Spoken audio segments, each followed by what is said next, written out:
Hey,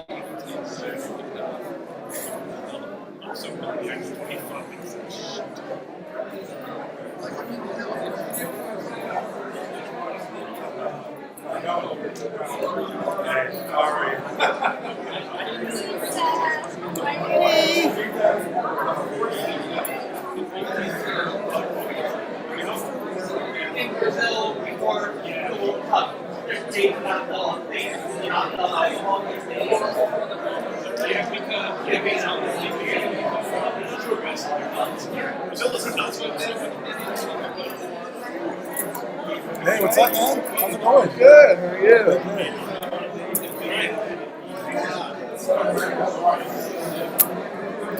You just double check YouTube and make sure it looks not crazy.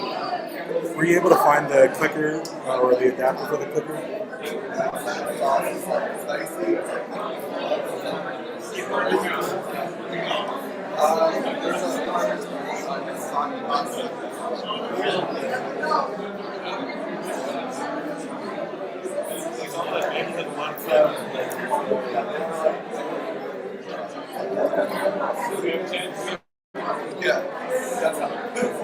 Hi, everybody. Hey, Ingrid. Hey, Anka. Hey, Julie. Hey, Steve. Hey, Carol. Hey. I hope we'll be able to hear better than last time.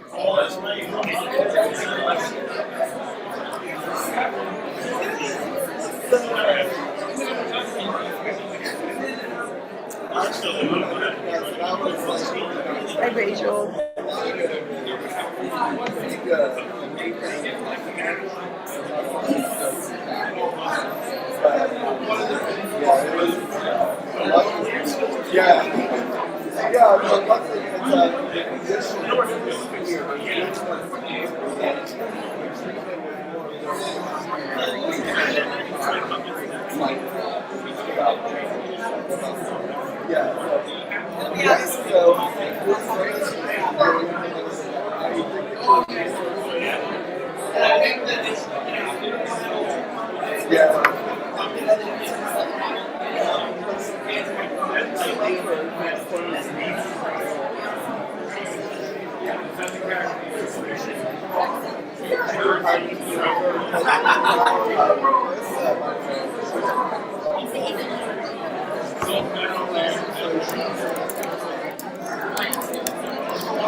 It's a big crowd.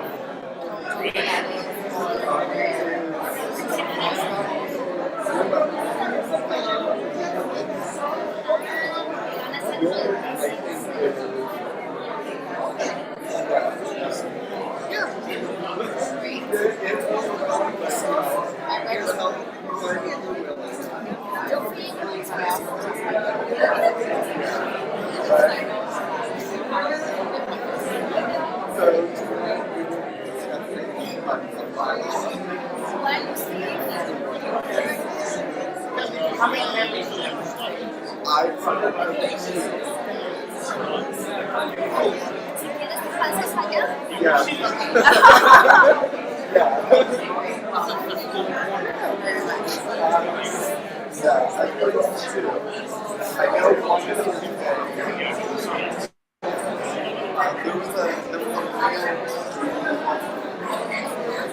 meeting of the Arlington County Democratic Committee.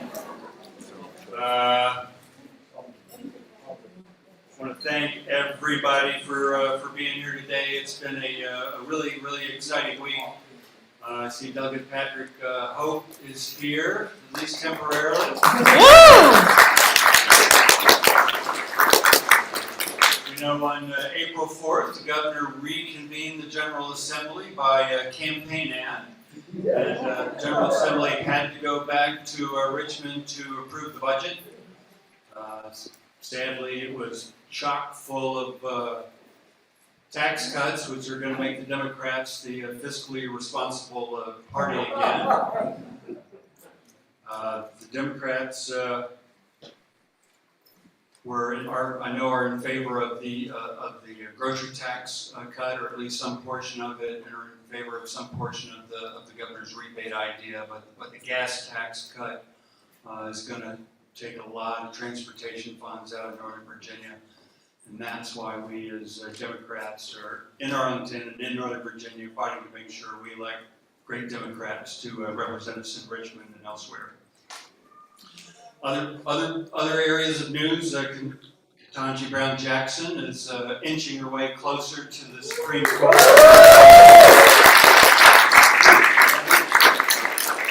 And our dear friend President Obama returned to the White House for the first time. For no less a purpose than to help out the president's initiative with healthcare. I think we're going to close a much needed loophole that prevents a lot of people from getting the healthcare subsidy. Mike, are you advancing these slides as we go? Sure can. COVID policy has changed a little bit, so we've updated that on the website. I think masks are now optional, but if you're immunocompromised or have symptoms, please wear your mask, and please feel free to social distance or wear a mask if that works well for you.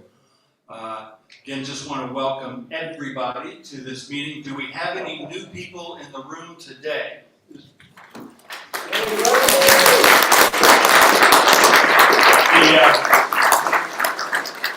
People could tell us your name. Sir? I'm Jan Osha. Jay, welcome. Jan. Jan. Sorry. That's my hair. Welcome to the meeting, and I hope you'll get involved. We've got a lot of opportunities for people that want to become a precinct captain, want to work with our communications team, want to work with the technology team. Lots of ways to get involved, lots of ways to help, and a lot of great work that we're doing. I saw a couple more hands up, sir. I'm David Moran. David, welcome. Glad to have you here. And our chair of precinct ops is right behind you, so if you want to be a precinct captain, I know she can get on that right away. Let's see. Oh, thank you so much. Sir. We already got it.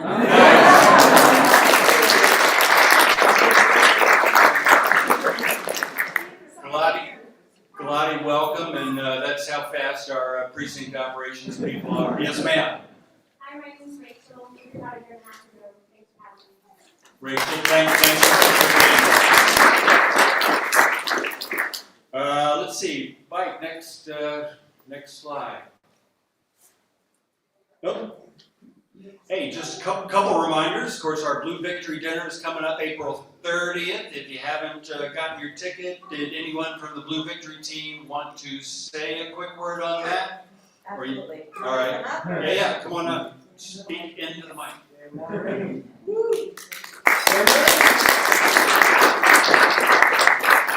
Hey everyone, thank you so much for welcoming us. Tony Weaver and I'm Maureen Walsh. You may have gotten a phone call from me or an email. We are the co-chairs for the Blue Victory Dinner, and we strongly encourage you guys to buy your tickets. We've got early bird pricing. We extended it until this Friday. The site's pretty easy. Just go to the site. There's individual tickets at the bottom, and then there's also larger groupings like tables, etc. It's especially helpful, I think, to some of our candidates that are going to be out there and that may want to have some of the social media posts and branding. But it's going to be on the 30th of April. We'll have a pre-gathering, a champagne gathering beforehand. We will have AYD after dark afterwards. It'll be our first major gathering since before COVID. Unity and community, it's basically a big family reunion, so we encourage you guys to come out. If you have any questions, see Tony or I. I have a question. Yes. If you want to buy a ticket right now, who should I talk to? Who should I What a ask? fantastic question. Actually, Tony brought his laptop. So,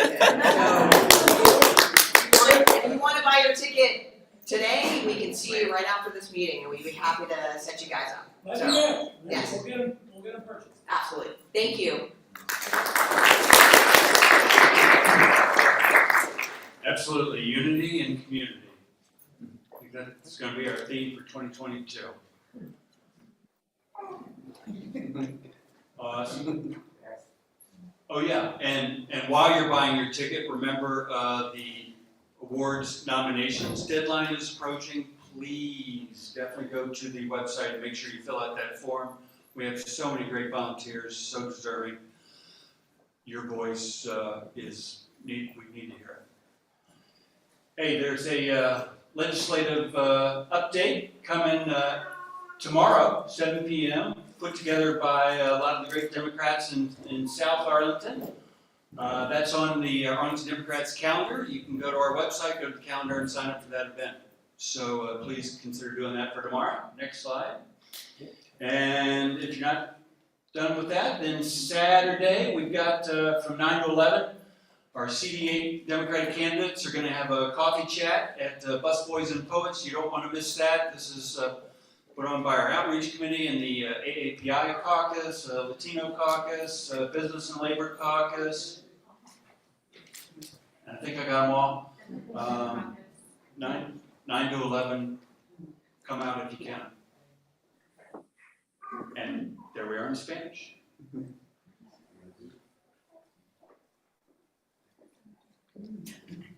Well, make sure you can understand that Good. Spanish. Keeps you out for time. All right, we got a bunch of appointed officers. They're all precinct captains, clearly, and precinct leaders. Go to the next slide. Oh, back her up one. There you go. A lot of great new precinct leaders. Do we have a motion to approve? So moved. Do we have a second? Second. All those in favor? Aye. Any opposed? The ayes have it. Thank you, Mike. All right, so we've got two big votes tonight, and we want to make sure we move through this and certainly hear feedback where people want to offer it. But first is our school board endorsement process rules.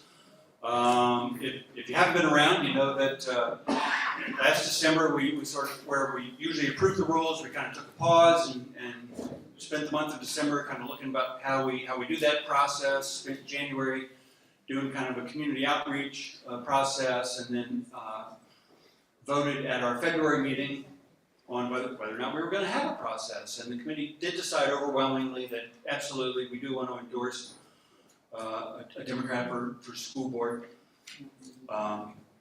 Albeit, I think there was substantial appetite that people also wanted to improve the process in any way that we could. So we took the next month and had some more community feedback, had a series of meetings, took the feedback we'd originally received, and came up with what I hope are some thoughtful reforms or different things that we can try to make the process more inclusive. So the first thing we did was expand the number of days. Now this is going to be a big challenge because anyone who's worked for the school board endorsement vote knows that it takes a lot of volunteer hours to put one of these events on. You don't have all the resources of the county behind you. It's us, the party, putting it on. So we've got 4 dates, and we tried to center them as much as we could in the South Arlington area. The first one's right here at Lover Run. which I think will pick up some communities that we really want to engage with, Buckingham, Serrano. That's Saturday the 4th, 9 to 4, then, you can read it, Sunday voting at Drew Elementary School, next Tuesday at Campbell, sorry Mike. Shouldn't have used the word tax. Then our traditional big day at Washington Liberty, sort of the biggest venue with the most parking, so we're gonna finish it out there on that Saturday. It's gonna take an awful lot of volunteers, guys, so if sometime after this meeting or tomorrow morning, you might receive a volunteer sign-up email. Please be generous with your time. So the only last thing is the filing date will be from tonight, assuming the rules are approved, through to the 27th. That will be the filing period for anyone who wants to run for school board and seek the Democratic endorsement. We did make some substantive edits to the process. Number one thing is we removed the winnowing feature. That was where, if you didn't win, you had to jump out of the race. So that was one of the requests that came through the initial, community feedback and the letter we received from the NAACP, and we certainly wanted to, honor as many community requests as we could. A couple of the other requests that had come in, one were with respect to the pledge, and the state party said we were not allowed to remove the pledge, that we had to have that, so we kept that, and then a lot of the other commentary was around the Hatch Act and whether or not there was a way to have a process that let people who were hatched run, and we were not able to come up with a solution for that. So this ended up kind of being the one substantive thing that we could throw into the mix, and so we did. The other substantive change was limiting the filing fee to make it more equitable so that anyone has can have a better opportunity to run if they want to. Other things we did, so we're going to do additional community outreach. We're going to talk through different groups and try to promote the event a lot. We're going to do, like we did last year, a door hanger program that's going to be in multiple languages. It's going to be, I think, we're still designing that, probably be in a couple languages, but give you a QR code in 3 or 4 more languages. So we're going to be promoting this event in multiple languages, and hopefully that also will make it more equitable. Now, a copy of the rules was sent around last week.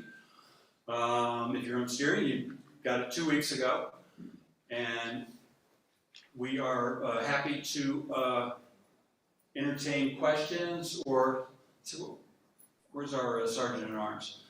What do we do first? So we take a motion to approve and then go to discussion. Is that? Yeah. So those are our rules. I'm sure everyone had a chance to read them. Do I have a motion to approve? I move to approve. Thank you, Bob. Is there a second? Second. Mary Detweiler, second. Thank you. Is there any discussion? Katie? Just a question on how we're going to allow people that might not be in town or in the states to vote, and will there be a paper ballot option? I have a little self-interest here because I think I know. So we were not able to come up with a absentee voting option or an online vote option. Last year we did online voting, but only with the help of a $60,000 grant. I think the year before we did mail-in only, and it took an enormous amount of every bit as much volunteer effort, and I think maybe more, to run the mail-in option. So we did not solve that for this year. Presumably, if it was just people put it in person, it would be significantly less work to do. Yeah. We do have disability services voting for people who are not able to walk into any of these venues and stand in line and vote that way. And we did expand the number of dates, hoping that if you were out of town one weekend, maybe you were in town the next weekend. That's the I wish I had a better answer for you, and that might be something we can solve for next year. But that's the best answer I have at the moment for you. Have we explored options about that? Have we explored options, like Yeah. having limited paper ballot available for people that can't come? Well, but so, and I think the short answer to that is you won't really have, if you offer a mail-in ballot, it's not going to be, you know, a limited ballot. A lot of people will just opt to do the paper ballot, and then we're going to need the double number of volunteers. One group to run the paper ballot operation and one group to run the in-person ballot operation. I remember they used to meet we weren't able to meet in person. There used to be rules about that, about affirming when you request a paper ballot, the reason for which you're requesting one is because you're either out of town or sick. I don't think we ever had. I think that's the action. That's the That was the way the county used to do it, or the state used to do it. And I should be repeating these questions. The question was, you know, whether or not you could have a absentee ballot for a reason. And one of the reasons you should be able to do it in the state is that I work outside of Arlington. Yeah, I hear what you're saying, and we were not able to get those into these rules based on the total amount of So was it volunteers. raised and voted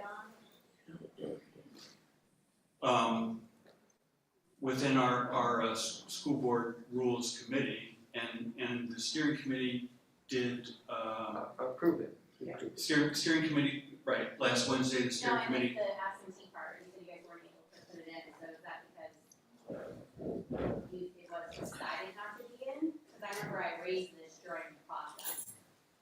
Yep, at last month's meeting, correct. Yeah, how it. And I think it had It this, was intentional, hope for her. no, it just, the overall volunteer effort is above and beyond what we're going to be able to. You're free to make a motion to amend if you'd like to. And I make a motion to amend. Allow for absentee ballot. Is she a With a member of the reason. committee? She's precinct captain. Okay. All right, we got a motion to amend. You need a second. What is the motion? What is your sentence? The motion is, hang on a second. The motion is to amend the rules to allow for a mail-in ballot option With the reason, absentee, with the reason. with an out-of-town reason. Do we have a second? We got a second. Any needed discussion on this item? Maureen?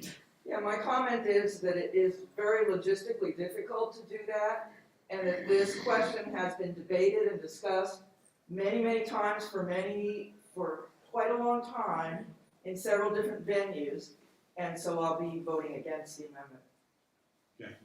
Mary? I wanted to mention that one of the problems we have with absentee voting is, as Steve mentioned, you have to have a very complex and watertight system for the chain of custody. We do not want to put absentee ballots on Mary Detweiler's dining room table for storage. I mean, you really have to have a whole system in place. And as Maureen said, we have debated the safety and security of this system. Either you do it as it was done in 2020, where the entire thing was by paper, and all the effort went toward that, because it would be a very big effort and expense to do it properly and to do it safely. And then you still have to run the other parallel in person with all the same staffing and the same hours. So I think it is a very logistically very difficult thing to do, much as we all wish we could do. Thank you, Mary. One Yes. other point with that, having worked with it, is to protect the anonymity of the vote and yet still make sure that we are protecting one vote per person is quite difficult with a multi-pronged approach. Which is something that was just not really logistically possible to add. Protecting the anonymity of the vote, yeah, and I helped out when we did the mail-in 2 years ago, and it was a very elaborate system. Any other, Bob got his hand up. Bob? Just very briefly, it will also delay the results because typically people process all the absentee ballots after in-person voting closes. So it's delayed by hours when we would be able to announce the results. Okay, any further discussion? Katie? I would just say I'm glad to hear that there was discussion about this, because I was not aware of that at all. Even though I've been very active on the school board on these issues. And then I agree, these are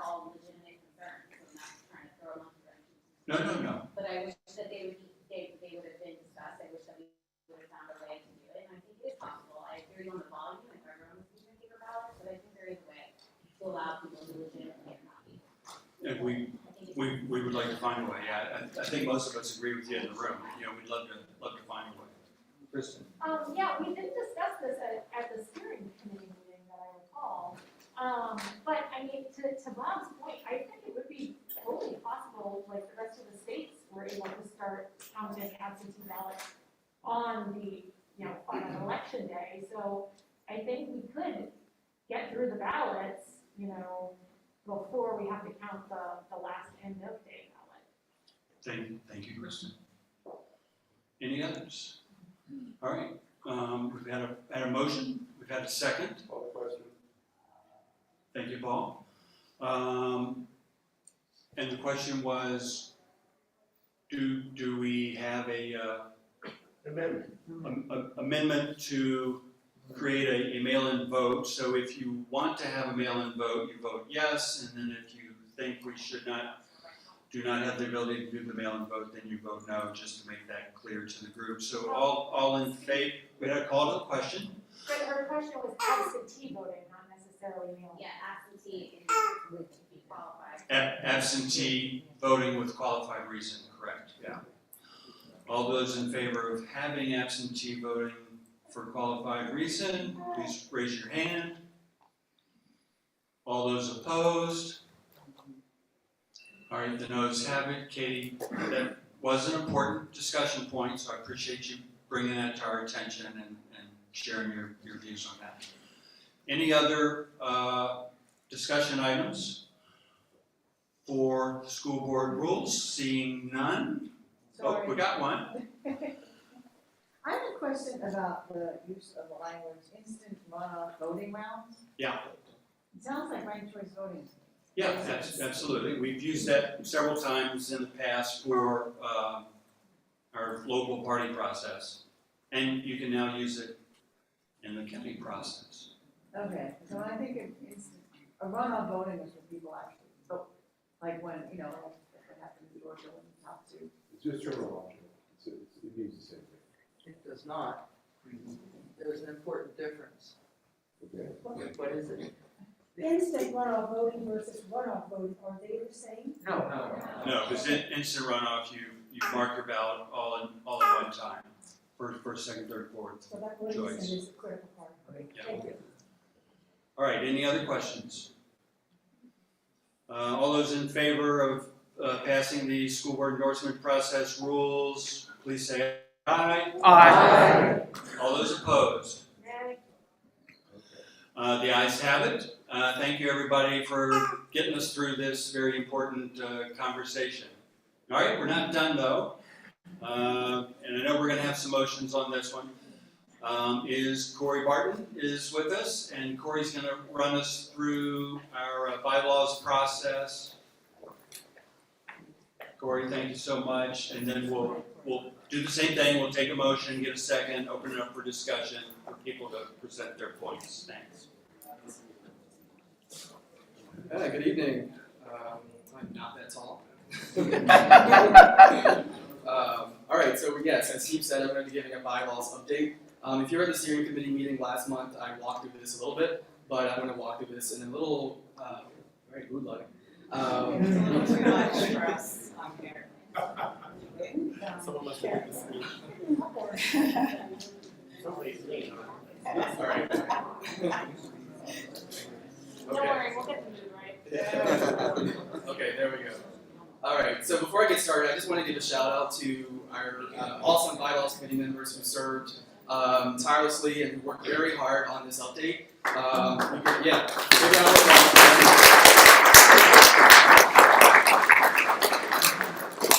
Our committees are only as strong as the people who serve on them, and I can tell you these are some very strong people who work very hard and who put in a labor of love to work through a lot of what you'll see tonight, and I just want to express my appreciation for their work, and I'm very happy that I get to work with them, so thank all of you.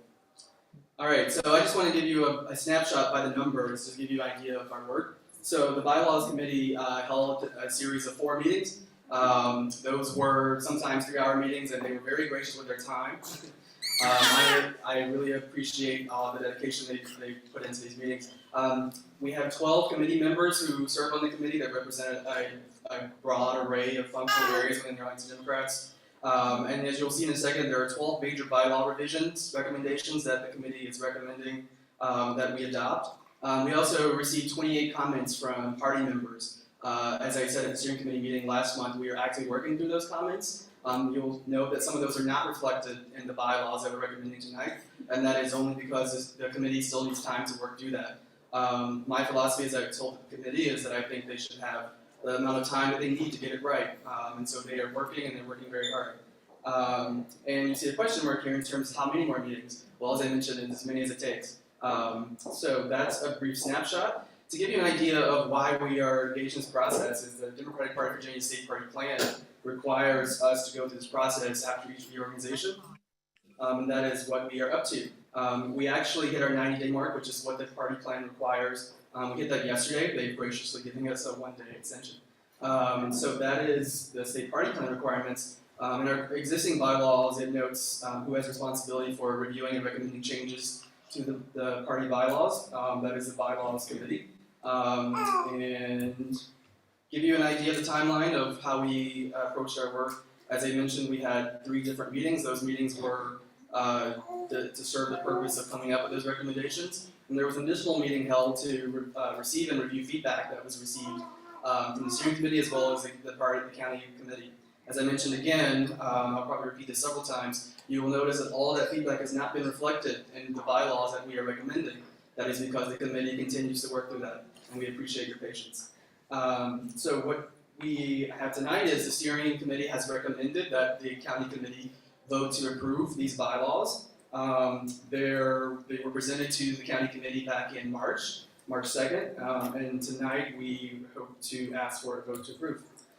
To give you an idea of the bylaw recommendations that the committee has put forward, one of them is the adoption or the elimination of $25 fee to participate in reorganization. We perceive that to be very regressive, and that is something that the bylaws committee has recommended that it be deleted. I will note that there has been a lot of conversation around steering committee composition and concern about what happens if this fee is eliminated. I assure you the bylaws committee is working through that as well to make sure that we make sure our party is strong, but make sure that we protect our party as well. We also, if you may remember, last year the county committee adopted very first inclusion and equity policy, maybe the first in Virginia, and we're very proud of that. The bylaws committee has recommended certain edits to the bylaws to incorporate that policy. One of them you will note is the adoption of universal gender non-specific pronouns, for example. That is being recommended through adoption throughout the entire bylaws along with other recommendations. There is a new provision that was recommended to clarify that the party can in fact use electronic voting to conduct business. I think as you've all noted, the party has used Zoom and other communications to conduct our business during the pandemic. We want to make sure that we have the basis to do that, and so we have recommended the adoption of this provision. We are also. I'm sorry, can I finish? Thank you. We are also recommending that all votes at steering committee are simple majority votes. That is already noted in the bylaws. That is being clarified just to make that a little bit more explicit. The nominations and elections committee, the bylaws committee felt that that committee was not being used, and therefore it's recommended that that provision be deleted. We also have a recommendation to prohibit county committee members from endorsing a candidate for a primary, convention, or caucus, only in their capacity as a party member. That does not prevent someone from endorsing someone in their individual or personal capacity. We do not feel that we have the ability to do that or the legal remedy to do so. So that is a couple of things, a few more. There's a clarification of roles of the executive director and parliamentarian. You can find that in the bylaws that the proposal was sent to you in your email if you're curious about the specific language. There's also clarification of voting rights for precinct captains in that as well, clearing up some misunderstanding there. There also is, and the current edition of the bylaws we have, there is reference to associate members that unfortunately is not defined in our bylaws exactly what an associate member means. the bylaws committee is working through looking at that and thinking about defining what exactly that means. But also in the interim, and to be in line with some of the other recommendations we made about limiting fees to participate, we also are recommending that the fee to be an associate member be removed from the bylaws. We do not believe that should be there. Again, I also noted the global removal of gender-specific pronouns. You will now see in the bylaws that it globally refers to people as they, their, and them where appropriate. We also know that the Virginia legislature last year, or maybe the year before, I can't remember which, adopted new voting provisions, and we are trying to make sure our party is in sync with those. So what we also are recommending is that Arlington County voters who are 17 years of age and will be 18 by the time of the next general election can participate as active voting members in the county committee. So as I mentioned, the steering committee did recommend that the bylaws as proposed be adopted by the county committee. The bylaws committee is scheduled to start its next meeting this coming Sunday, April 10th. We'll be walking through those additional recommendations and comments that was received by the steering and as well as the county committee. And so we look forward to that. In terms of how long we will be working, as long as it takes. And in terms of some people have asked what topics are included, what we'll be discussing, pretty much everything. We did not want to close the document off if there were strong feelings among committee members that certain things should continue to be looked at. We will leave that open and allow the committee to make recommendations to the party about those. To give you some idea of some of the topics that have come up frequently are the composition of the steering committee. That is a very talked about topic on the bylaws committee as well as amongst the county committee. So I would think that you would be seeing some recommendations about that maybe in a couple months. Reorganization, what that looks like, who can participate, etc. Membership rights and responsibilities, what does it take to be a member? Are there ramifications for not participating actively as a member? Voting rights, officer roles, that type of thing. Those have been some of the more frequent topics that have come up in discussions in our meetings. And I think that is all. So I will stop there and take any questions before we ask for a vote. I think what we'll do is to take a motion to approve and get a second and then open it up for discussion. Okay. But isn't the chair chairing the meeting? Oh. All right, Corey, thank you so much for a great report. Do I have a motion to approve the bylaws? So moved. Thank you, Charlie. Do I have a second? Yes. I'm giving that one to Maureen. We had a bunch. Thank you so much. Is there discussion? Bob? Yes. And you all got the handout when you walked in. I'm moving to amend Article 12 to change the way that the bylaws, after we adopt them tonight by majority vote, will be amended to be by simple majority vote rather than 2/3 vote. And Corey has explained to you that there's a lot of very important changes they haven't gotten to yet. There's absolutely no reason why the vote on that second package shouldn't also be by majority vote. There's no reason for this group to tie your hands on the second package by requiring a 2/3 vote. The second package will go through the bylaws committee, will go through the steering committee, and if it survives all that, it's going to come to you as a package, and there's no reason why that package can't be adopted by a simple majority vote. So I ask you to support this amendment. Thank you. Chair's privilege. And Bob, does that amendment for like a 2022 exception to the rules? I anticipate that when the second package comes through, one of the provisions will move it from simple majority back to 2/3. So it's until the second package is adopted and the second package changes it back to 2/3. So it's specific to this year's process, so we can consider all the things we were not able to consider previously. Right, and then once we do that, we'll move it back to 2/3 as part of that process. All right, just wanted to clarify that because I was pretty sure people in the room didn't automatically get that. Yeah. Needs a second. No, we had a second. No. On the amendment. Oh, thank you. We had a motion to amend. Do we have a second? Second. Paul Ashen. Any discussion? Yes. Discussion on the amendment. Thank you, Bob. So my concern around the amendment is that if we ask for a simple majority vote to approve amendments to the bylaws, good things and bad things can be adopted by amending the bylaws by simple majority. I do think that if you are recommending amending the bylaws, it should be something that can muster a 2/3 vote. I would note that the bylaws currently do state that a 2/3 majority of the county committee is required to adopt an amendment to the bylaws. So from the position of the bylaws committee, that is not something that we took up during this first round of our review, but it's not something that we are recommending currently. Thank you, Corey. I see my good friend Herschel's hand up. Well, I feel guilty as a member of the committee for not having brought it up. It seems to me that we are looking at a whole bunch of different things that if, instead of 90 days, if it had been 120 days, we would have been considering. So I think we ought to make it a majority vote. Herschel says majority vote. All right. Yes, sir. A basic question, for the vote tonight on the package before us, is it 2/3 or is it 50? Is it? No, 50, yeah, the rules for the initial passing are 50%, yeah.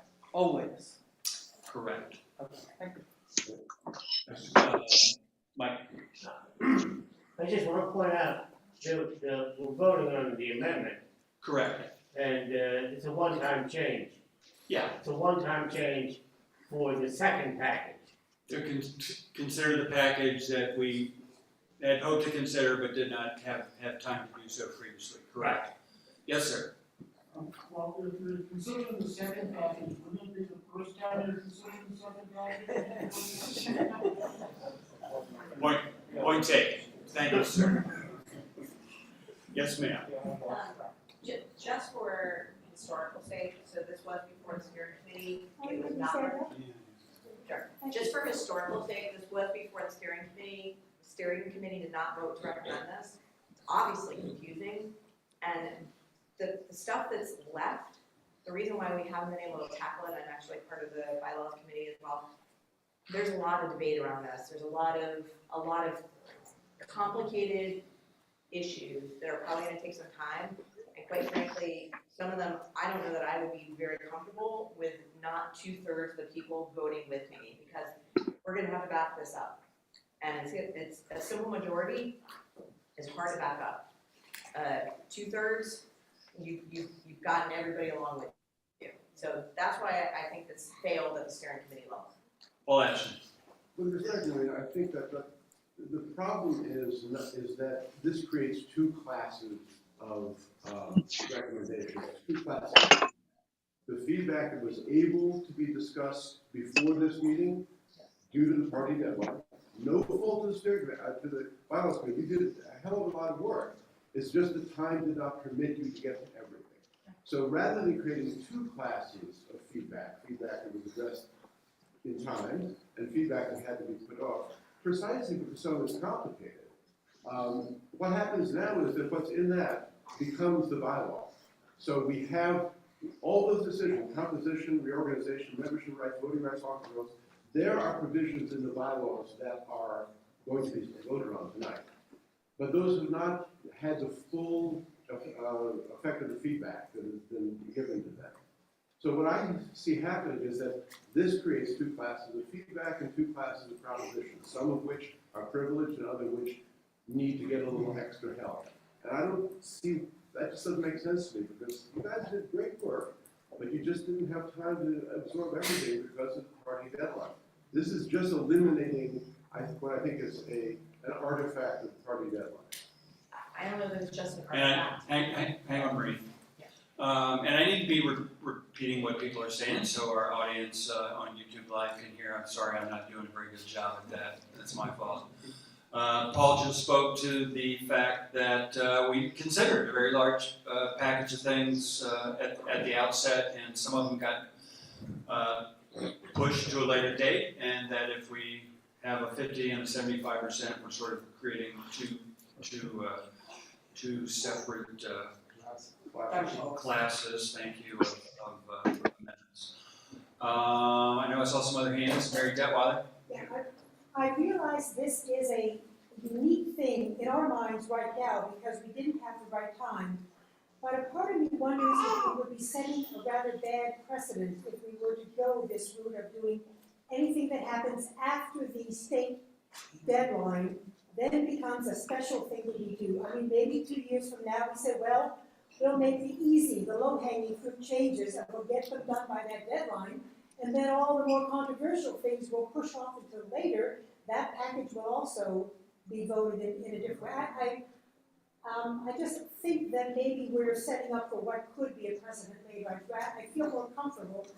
This is one package now, and I know we think of those other things being the same, but they are controversial, some of them.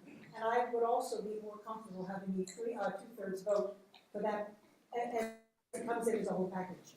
All right, and then Mary Detweiler is speaking to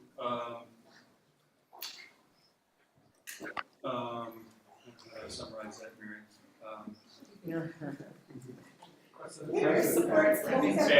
Bad precedent, yeah, right, could be a precedent, thank you. Yes? Am I correct that if the bylaws committee had enough time, we would be voting on these things tonight in this? Correct. Say that one again. And the question was, if had the bylaws committee had enough time, would we be voting on these things tonight? And the answer is yes, yes we would. Crystal.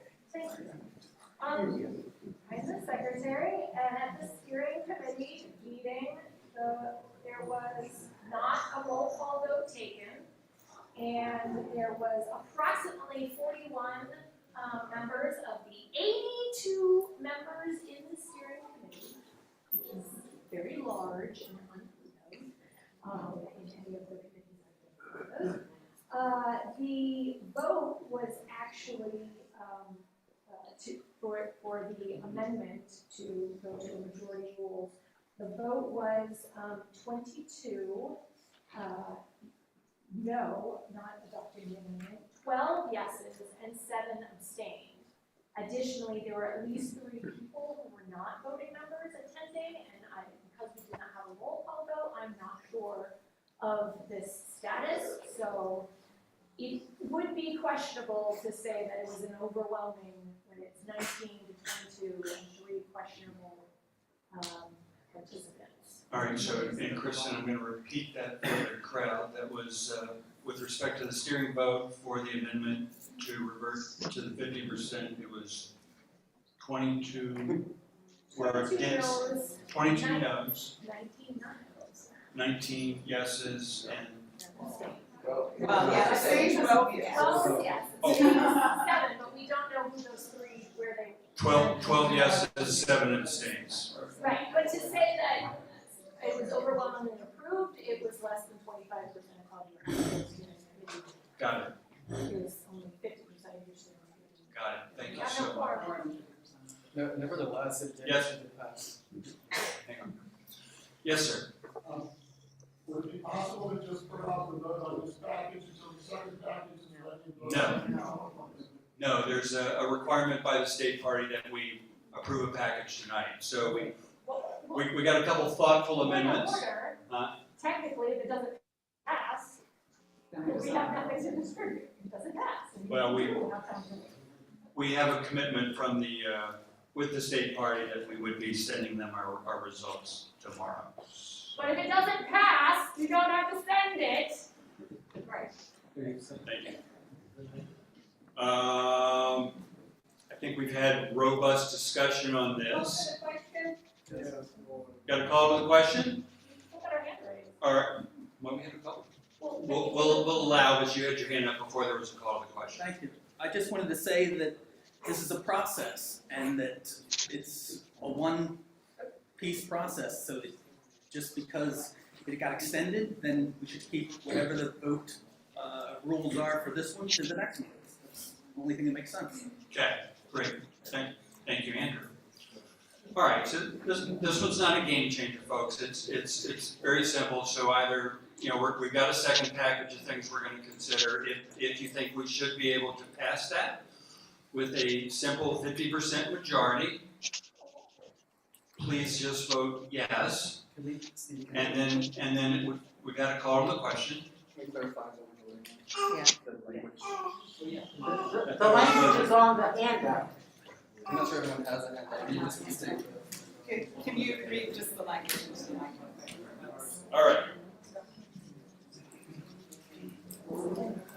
The bylaws amended, that the bylaws may be amended by a simple majority vote of the county committee members present and voting at the regular county committee meeting, provided that person has been submitted in writing agreement. All right, so we're voting on this second package of bylaw amendments being considered, that it can be approved by simple majority versus a 2/3 majority. So all in favor of a simple majority, you vote yes. If you're for the 75%, then you vote. 66%. Thank you so much. If you're for the 66%, then vote no. So all those. Who can vote? All voting members of the committee. I know a few people here are visitors. You do not have a vote at present, but we hope you do at our next meeting. So it's just for voting members of the committee. Let's see what the hand vote is. All those in favor of 50% majority, please raise your hand. All those. Jimmy, you get an account? Keep your hand up if you're voting. If you're voting yes. Division of the House. All those opposed?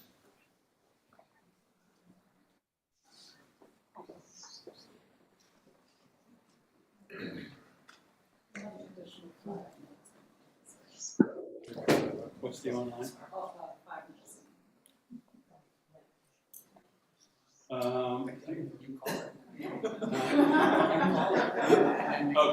to me it looks like the noes have it. Go to division of the House and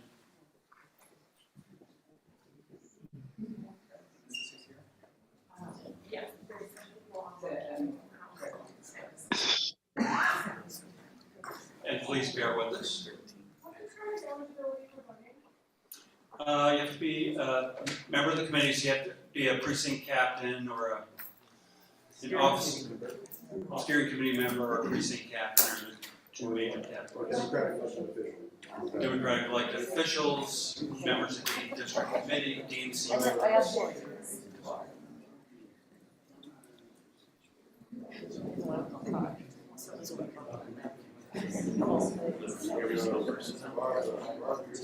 They're safe with that.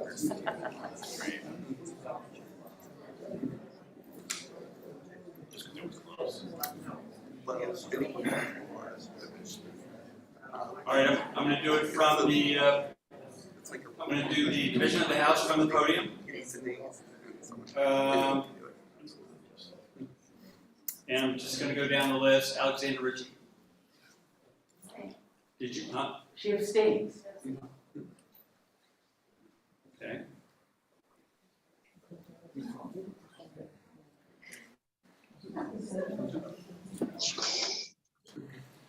All right, Andrew Parr. Yes. And Spiker. No. Arlene Spinelli. Yes. Barbara Favola. Barbara Keller. No. Barbara Kennan. No. Betsy Lyon. No. Carol Burnett. Carol, good to see you. Charlie Conrad. No.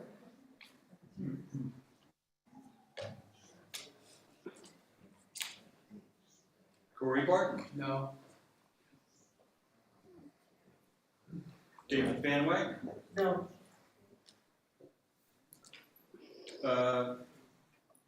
Delati Beniti. No.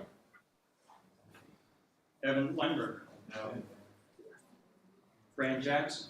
No. Braden Van. No. Writing's getting worse. Jane Bergen. No.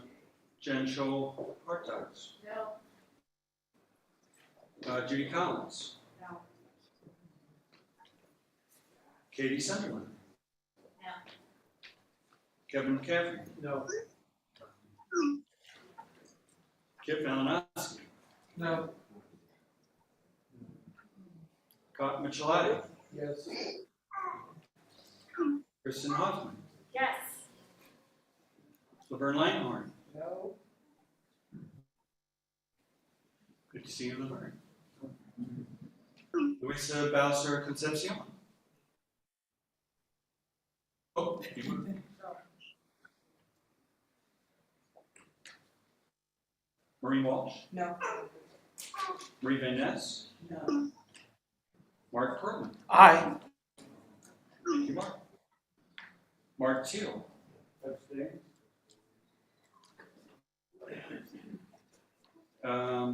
Mary Ann Jones. No. Precinct captain. Mary Detweiler. No. Mary Cadero. No. Maureen Martin. No. Mike Grayson. Yes. Thank you, Mike. Carissa Tapton. No. Patrick Hope. No. Paul Ruiz. No. Rachel Howard. No. Richard Skinner. No. Sandra Brody. No. Sarah Lanford. No. Got good attendance. Sarah McKinley.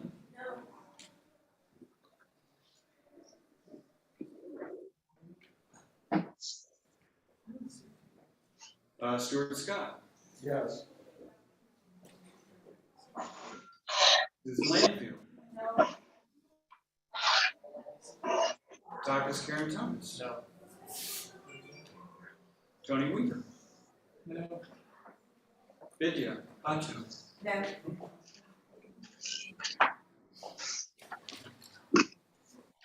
And I think oh, Lisa back. Are you? How do I not? I missed you. All right. Mr. Chair, Yes. some of the steering committee members, we didn't see Kristen when we walked in. Can you Oh, make a call for? Yeah. Can you make a call maybe for voters that didn't check in? Thank you so much. Anybody who didn't check in and has not heard their name, Lisa, Howard. Howard, your vote? Yes. Okay, Howard. Dan? Dan, yes.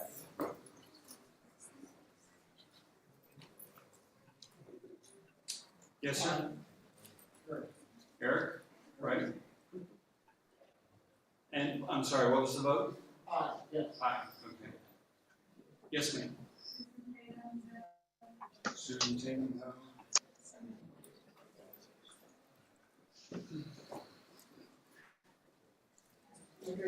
Yes. I did check in. Laura, I'm sorry, I had Laura first. No. Marge Hobart. Marge, what was your vote again? Yes. Marge Hobart, yes. Anybody else? Who did I miss? Bob Platt? Yes.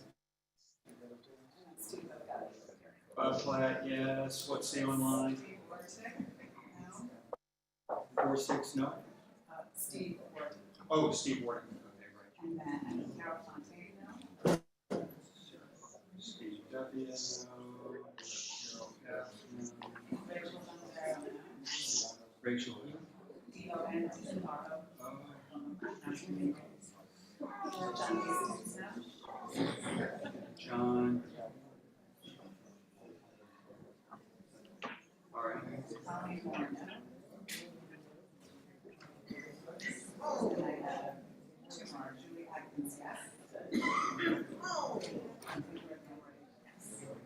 Ingrid. Ingrid, good to have you online. Mr. Chair, I think you have a few more in the audience. Thank you. A couple more in the audience. Reed.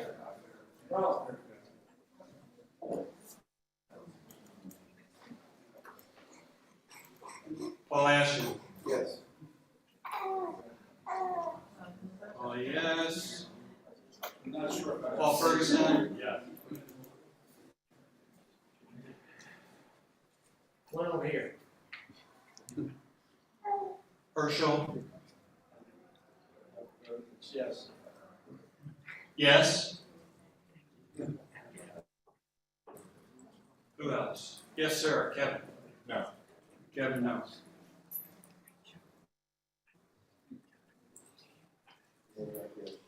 Yes, ma'am. No. Oh, glad to be here.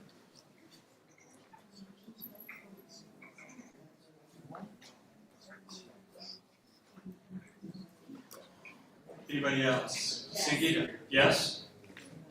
All right. Anybody else? All right, we're going to close voting. Craig votes no. Craig just came in, he votes no. Is it, nobody else is gonna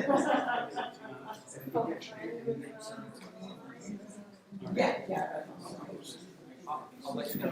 So unofficially, it's 19 ayes, 46 noes, but we're going to do a count to confirm. I'm going to consider that closed. Thanks everybody for voting in that. Okay, and Fatima as a yes. we'll squeak Fatima in as a yes. We're going to say you were in line and stuff. All right, thank you so much for that vote.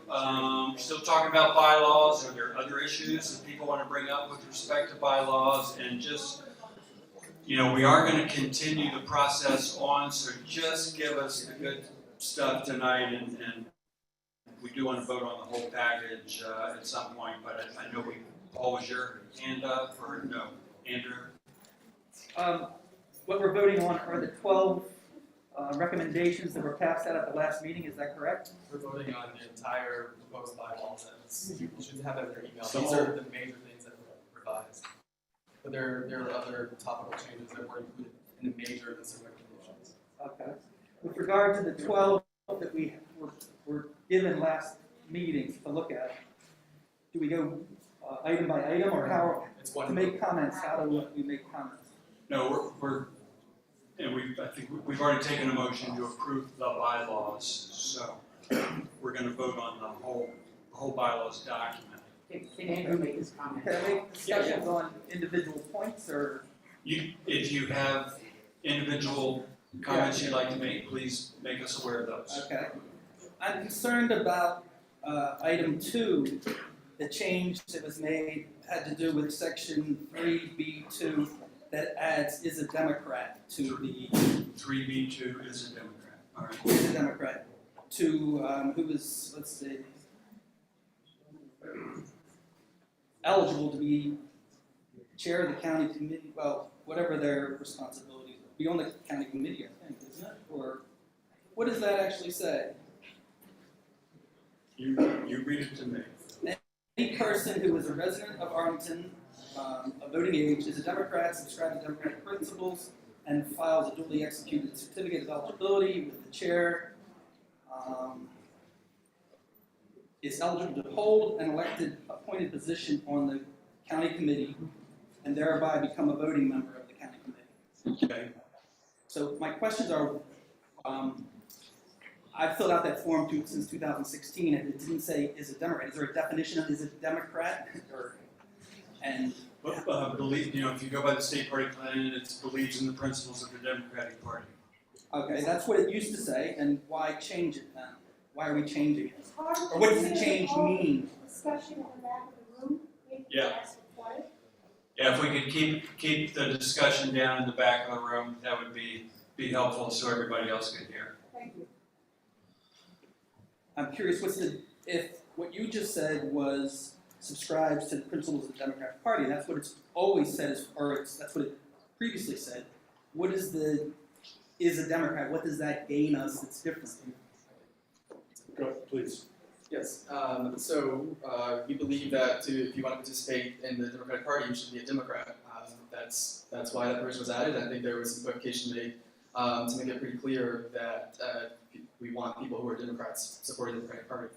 What about folks such as myself that have caucused for the Democrats for 40 years? I'm a precinct captain, was on the resolutions committee, but I am not technically a Democrat.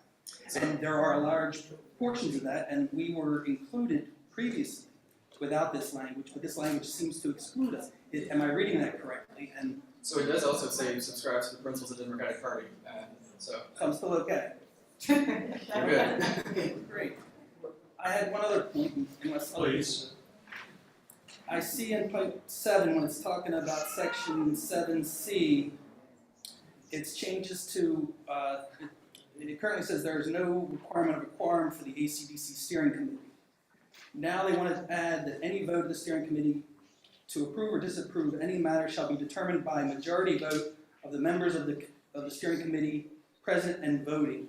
And I'm wondering, what happens if you had a meeting and you only had 10 people show up? Then would things pass? Should you put a quantity that the steering committee has a certain threshold? Typically, the steering committee recommends to the whole committee of the things that the steering committee votes on. They do vote to approve elected officers when they're elected out of the regular reorg cycle. And most of the things come to the county committee, unless someone wants to argue otherwise to that. But the county committee is a rubber stamp for all, as we've seen, for votes. Well, the party is, the steering committee is already, they vote by simple majority to pass things already. We are just instituting that in the bylaws to make that explicitly clear, and there's no requirement from the state for the steering committee to have a quorum. We were just clarifying that to make that a little bit clearer. And Kristen? To Andrew's point, the state central committee does have a quorum requirement, and that is some feedback that has been presented to the bylaws committee that has not been brought back to the steering committee about why or why not. So, and I think the way to deal with this is for someone to make a motion, and then we can vote on whether we want to do it or not, and then move on to the next one, or vote on the whole package. Bob? I move that we defer that proposed change of language, which adds the statement that there's no quorum and it must be a simple majority vote of those present, to the second package and not make that change in the first package.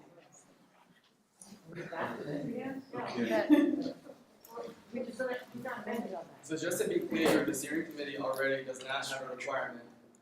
The requirement already is simple majority. We are not. This is not a change. This is just adding language to make it clear that that is what we do currently. Could I speak to that? Sure. Go ahead, Rob. Okay. So there are 3 or 4 options when a vacancy, even a vacancy of an elected official occurs. You can have a caucus, you can have a primary, but another option that has been floated on occasion is to have the steering committee, rather than the full ACDC, pick the Democratic nominee. If you have that, and say there's 7 people running for that nomination at the steering committee, you could impose what they call the person with the most votes wins. That person, if there's 7 people running, will probably not have a majority of the voters in the steering committee voting for that person. That is one unintended consequence of adding the language that was in this first package. Thank you.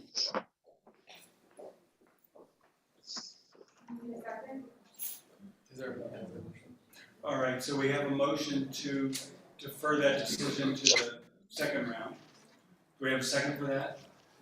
Second. Got a second? All those in favor? All those opposed? No. All right, the noes have that. All right. Okay. So we're not going to defer to the second round. All right. Any other questions? on these bylaws. And we've got, guys, we do have a robust second round of bylaws review coming, so don't despair if you're I'd like to share, we have APS students here who have homework tonight who are waiting to hear the candidate announcement, and I'd like to call the question. all right. On the main motion. Got a call to the question?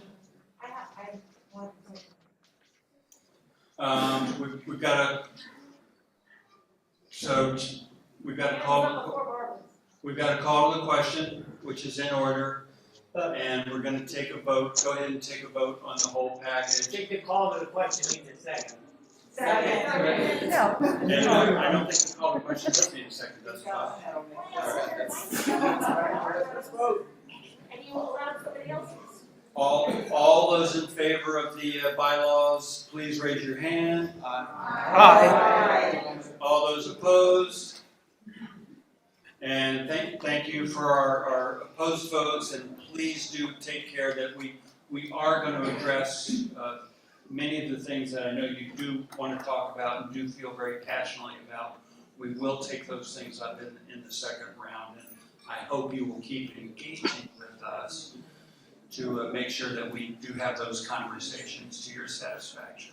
So thanks everyone for their input. And thank you, Mr. Chairman, for being so fair and open. I appreciate that. I just have a general question. I wasn't aware that there was a process as the bylaws were being developed for us to put in input. So in terms of going forward, what is the process for commenting and such? So that was sent out to members, but we can send that link out to people again. The process is still open if people want to submit feedback, and I can send that link to Steve. So next time he sends communication, I will get that. Please keep in touch with myself or Corey, and there's a meeting coming up on Sunday, so we'd love to keep you informed of what's going on there. All right, thank you, Corey, thank you so much.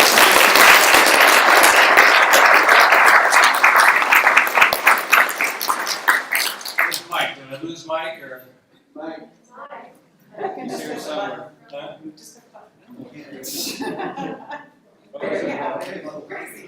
Oh, all right. Hey, look, that was two really important things, so thank you guys for hanging in there and bearing with us. We are, we absolutely had to get those school board rules passed. We absolutely had a commitment with the state party to get those bylaws running without bylaws. So, two really important votes. Thank you guys. Next thing on the agenda, and I know everyone's excited about, we have two candidate announcements coming up.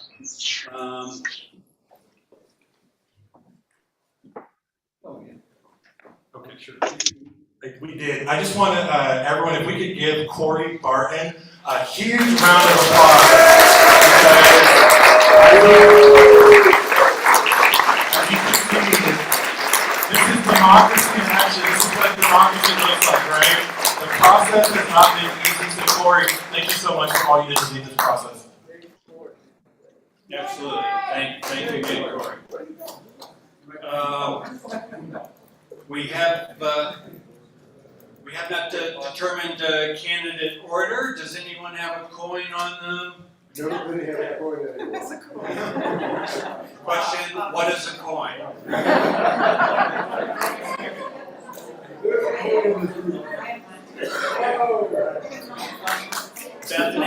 Bethany Sutton is here. Where's Bethany? There you go. I know Bethany's here. Where's Bethany? Oh, there you are. Bethany, heads or tails? Tails. Tails it is. I'll go second.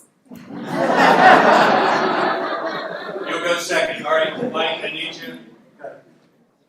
I think it's embedded in the slides, right? Yeah. We'll just go back up.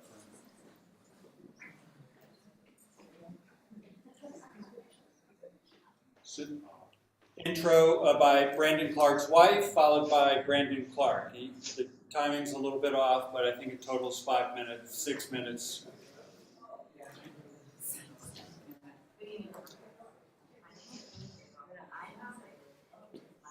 And start over again with the microphone. right, we're gonna need everyone real quiet. The volume's all the way up, so if I can just have everyone's attention for a couple minutes. I would like to take a moment. Good evening, Democrats. My name is Ruth Daigle, and I am excited to introduce my husband. I have the extreme pleasure of knowing Brandon both personally and professionally. I would like to take a moment and tell you a bit about him from my unique perspective. Brandon is a compassionate, analytical, intelligent colleague and partner. Brandon has a unique ability to connect with students, educators, and just about anyone he meets. He is a flexible thinker, able to take in multiple perspectives, collaborate with teammates, and can admit when something may need more time, revision, than a second look. Within our school community, he is known as someone who will advocate for students, families, and teachers. Someone who is not afraid to bring forth healthy challenges to those in power.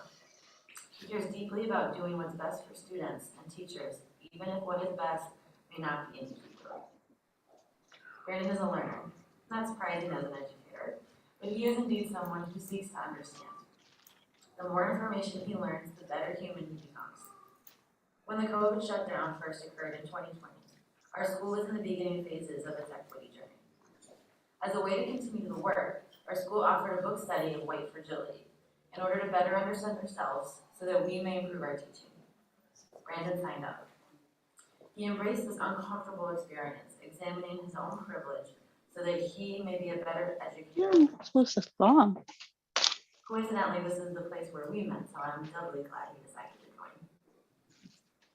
Obviously, I know Brandon on a personal level. I have been witness to the immense challenges that he has endured these past 3 years. Teaching in a virtual setting during the pandemic, becoming a father to twins, being married to me. He has been grappling with all the emotions of some new situation. And I have been amazed at his reflective nature, his adaptability to new situations, and his determination to grow. Brandon is a big picture thinker. He's contemplative and immensely cares about how others are impacted. He is at his best when he is in service to others. What makes Brandon stand out as an exceptional candidate for this race is his level of investment. As an APS teacher, he has firsthand knowledge and experience of how decisions that are made by his school board affect those who work in the school building. Brandon graduated from Wakefield. He has grown up here in Arlington. He is a candidate that is truly committed to the success of this school system. As an Arlington teacher, he would bring a fresh perspective and a wealth of institutional knowledge that is not currently represented. He certainly has my support. And with that, I turn it over to Brandon.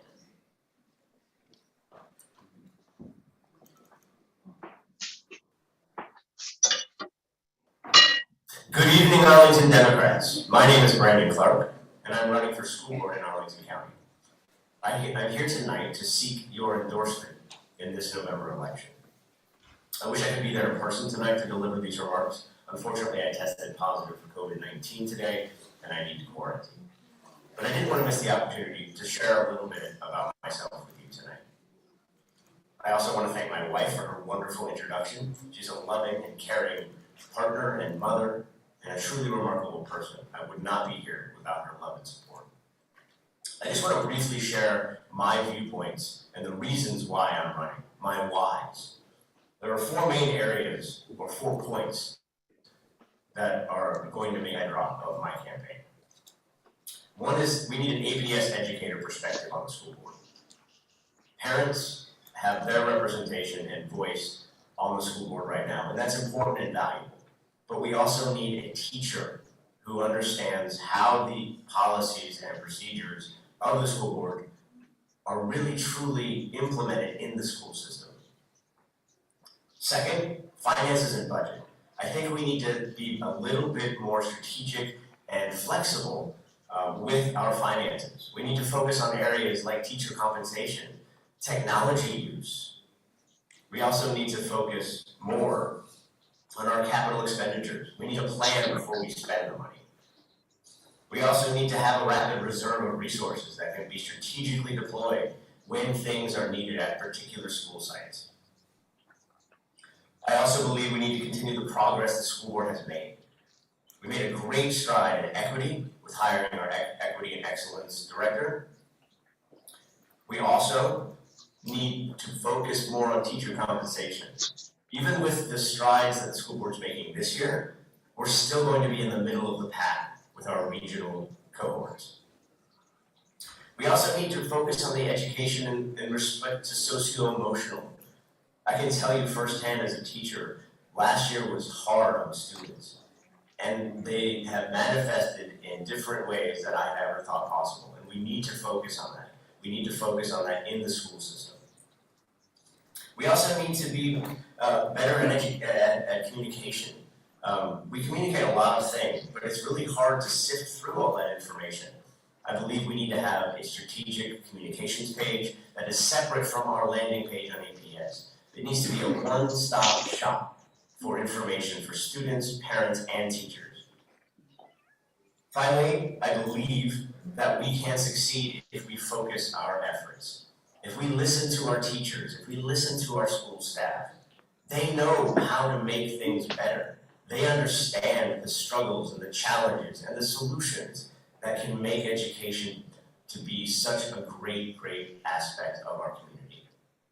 And we need to listen to those voices. We need to listen to all voices. Many voices matter. So I want to say thank you very much for taking the time to listen to me this evening. I also want to thank you very much, and I look forward to meeting you and talking with you in the days to come. Thank you so much, and have a wonderful evening.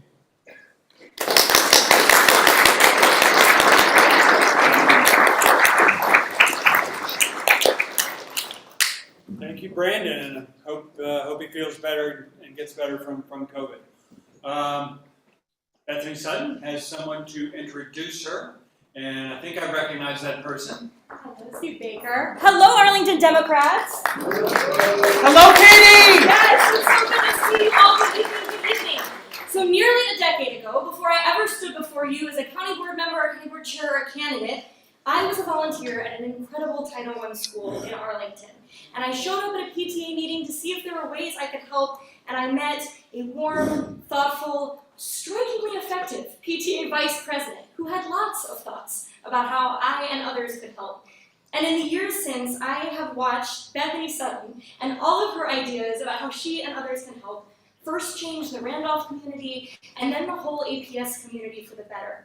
Whether it's a vision for building bridges of mutual respect with the school's Club de Madres, or building support within the neighborhood for their neighborhood school, one rising kindergarten family at a time. We're now helming the school board's most formidable advisory group, while also reforming it to be more focused and effective. And perhaps most importantly, in the face of a global pandemic, immediately organizing a food pantry operation that kept dozens of Randolph families fed and Randolph kids connected to their education every single week for nearly 2 years. The common thread to Bethany's civic achievements is leadership in its truest sense, inspiring others to action by setting a vision and always modeling the work and dedication. Political candidates aren't always leaders, but Arlington is so lucky that this leader is willing to become a political candidate. I am honored to get to introduce you tonight to my friend and neighbor, Bethany Sutton.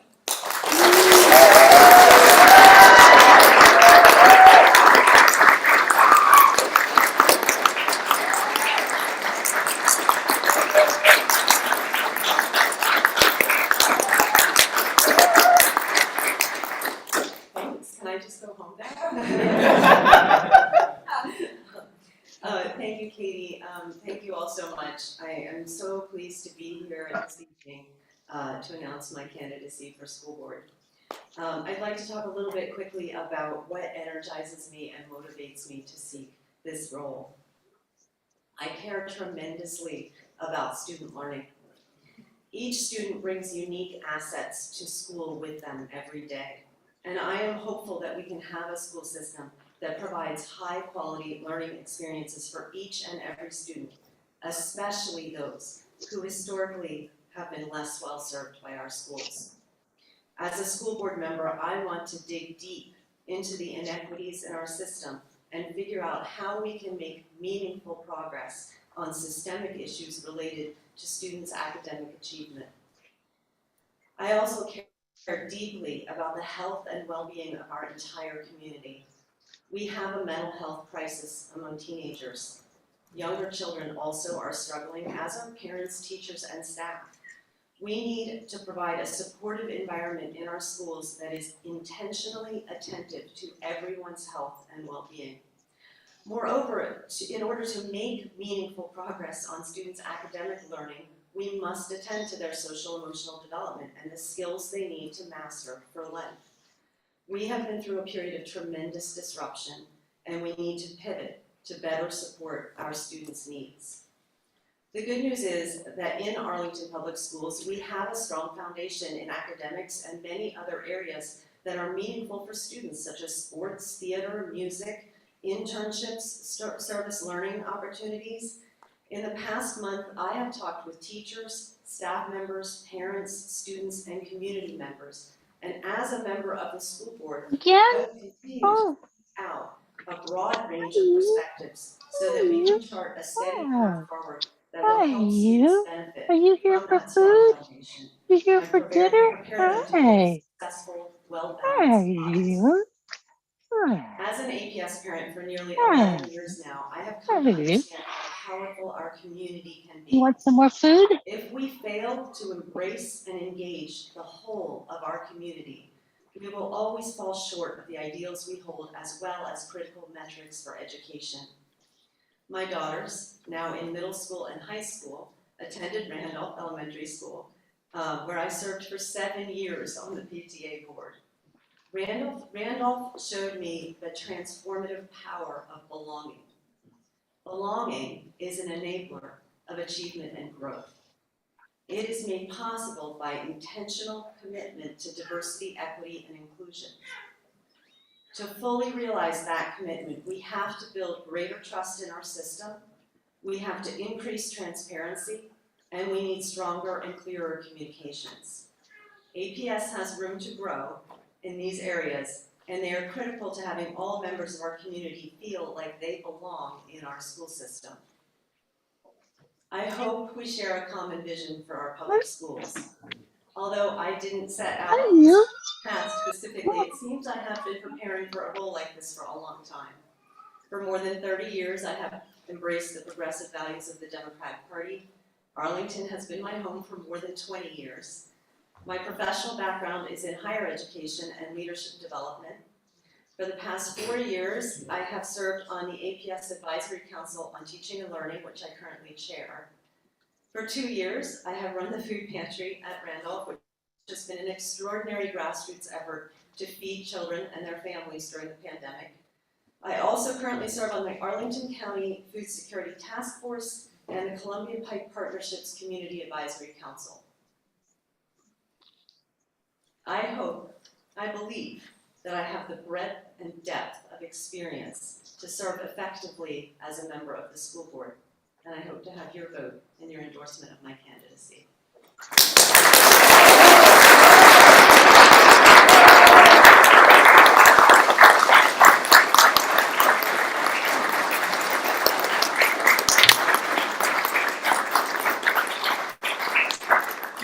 Thank you so much, Bethany.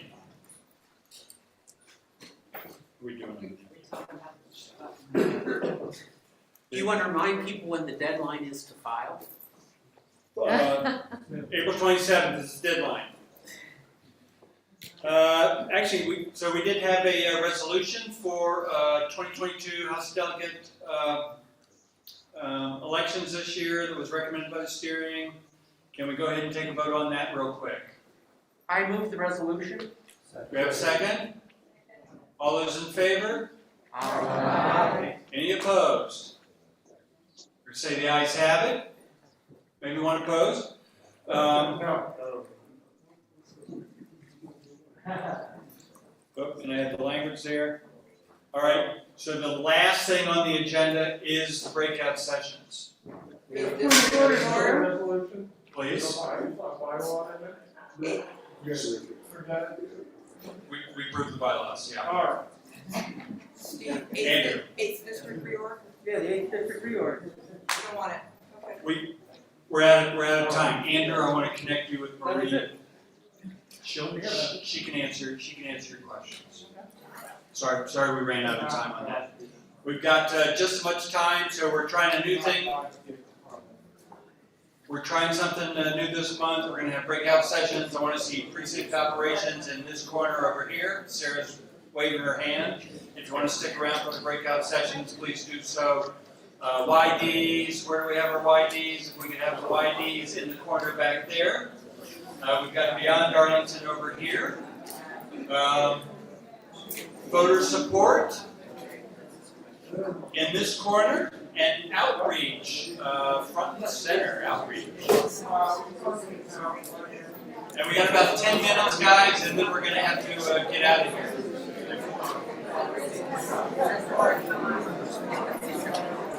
And for everybody who's watching online, we're going to turn off the live feed at this point and give our breakout sessions. Thank you, everybody, for coming tonight.